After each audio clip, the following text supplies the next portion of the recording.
kebangkitan Yesus sebagai manusia, sebagai Mesias, kita rayakan hari Minggu. Ada banyak ajaran sampai sekarang sebetulnya dia mati hari Rabu katanya. Ya, mati hari Rabu, bangkit hari Sabtu. Ada banyak pengajaran. Kalau saya sesuai dengan firman Tuhan di Bible ini, matinya Jumat.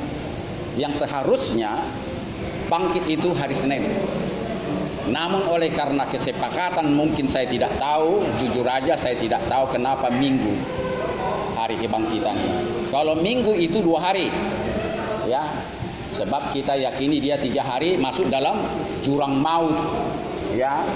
Dan satu lagi ada banyak kesalahan dan salah penafsiran atau menghayati bahwa setelah dia mati langsung ke surga. Keyakinan saya sesuai dengan firman Tuhan, dia masuk ke dalam jurang maut. Maut menelan dia 3 hari lamanya. Ya, dia belum ke surga. Dia hanya beristirahat. Namun rohnya dalam genggaman Bapaknya yang pencipta langit dan bumi. Dan dia mati, dia sebagai orisinil 100% manusia. Kenapa? Bapa di surga meninggalkan dia. Ya, saya harus katakan ini secara kesimpulan-kesimpulan saja. Nanti saudara renungkan dan saudara pelajari, semua ada di sini. Karena banyak penafsiran yang salah, ajaran-ajaran yang salah. Ini semua berdasarkan di sini. Sekali lagi saya katakan, Tuhan Yesus tidak pernah mati. Ya, ada ajaran mengatakan dia Tuhan Yesus dan juru selamat mati katanya. Dicampur aduk semuanya. Tuhan dan juru selamat yang mati katanya, karena tidak bisa dipisahkan. Dan saya buktikan Bapa di sorga memisahkan dia di kayu salib. Itu buktinya dia 100%. Kenapa? Terbukti dia katakan, Eloi Eloi lama sabachthani. Bapa, kenapa engkau tinggalkan aku? Nah, tidak jauh-jauh. Dari mana sumber ini? Di sini semuanya itu. Ya, kalau kita merenungkan firman Tuhan, Tuhan akan mengajarkan itu. Ya, tidak usah saudara sarjana teologi ya doktor teologi. Dan saya pun menghindari untuk itu, walaupun bagus. Tetapi ada banyak nanti sekte, dominasi ya untuk mengajarkan saya. Saya tidak mau. Saya mau ya belajar bagaimana Tuhan memimpin roh saya untuk mengatakan semua. Orisinil apa yang tertulis, sehingga saya berani mengatakan dia mati sebagai manusia 100%. Dan banyak ada ajaran mengatakan dia dikuatkan oleh Bapa di surga karena dia bisa menahan sakitnya. Saya bilang tidak. Tidak sama sekali.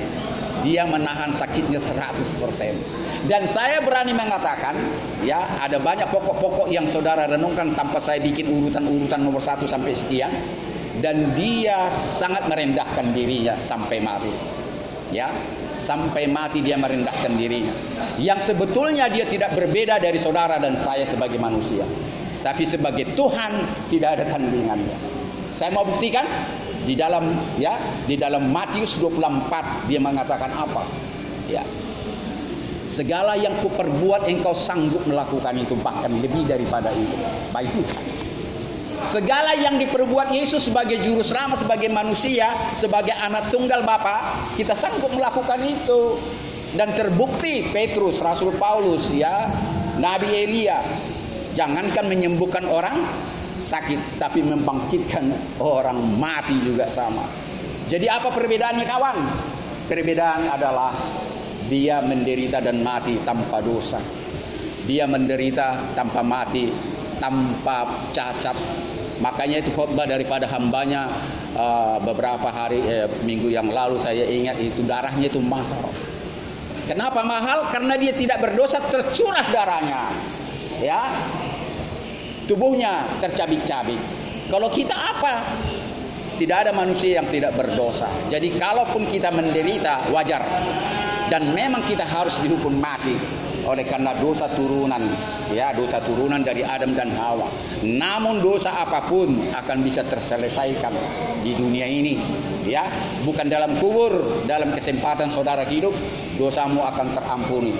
Jika banyak persyaratan yang harus saudara lalui, terlalu banyak khotbah saya tentang pengampunan dosa. Saya berhenti sampai di situ soal pengampunan dosa, karena sudah bolak-balik saya katakan itu. Yang penting adalah kalau saudara ingin sama dengan Yesus, jangan hanya ingin dengan kuasa kebangkitan. ditertawakan kawan-kawan. Ada banyak ingin mendapatkan kuasa kebangkitan. Iblis juga sama. Mau kekuatan atau kuasa yang dimiliki dia setelah bangkit dari kematian. Ya. Jadi jangankan saudara dan manusia, iblis pun mau rindu kuasa itu. Kenapa? Setelah dia bangkit dari kematian, dalam Matius 28 apa dikatakan? Ayat 18-19 ya, kepadaku telah diberikan segala kuasa di sorga dan di bumi. Ya, kepadaku telah diberikan segala kuasa di sorga dan di bumi. Setelah dia mengalahkan maut, sebelum dia naik ke sorga, terangkat. Dan ini mau saya katakan, berarti saudara ingin sama Yesus sebagai apa? Sebagai orang yang menderita. Saudara, kuasa kematiannya, ya, kuasa kematiannya, kekuatan kematiannya yang tidak bisa menelan dia. Ya, kekuatan kematiannya, kekuatan maut tidak bisa menelan dia. Hanya 3 hari. Jadi maka dari itu banyak orang menafsirkan salah, setiap orang mati langsung ke surga. Oh belum, jangan. Bahkan ada yang bilang orang mati bisa memberkati. Jangan. Itu ajaran-ajaran yang harus saya katakan menurut firman Tuhan. Hanya Yesus sebagai Tuhanlah yang layak memberkati.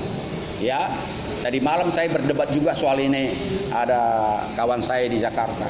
Wah, itu budaya Karo katanya. Itu siapa Karo sih? Budaya Karo itu kalau panen itu dikasih kepada nenek moyangnya yang udah mati dulu biar ladangnya itu diberkati katanya. Itu budaya kami. Ya, itu budaya.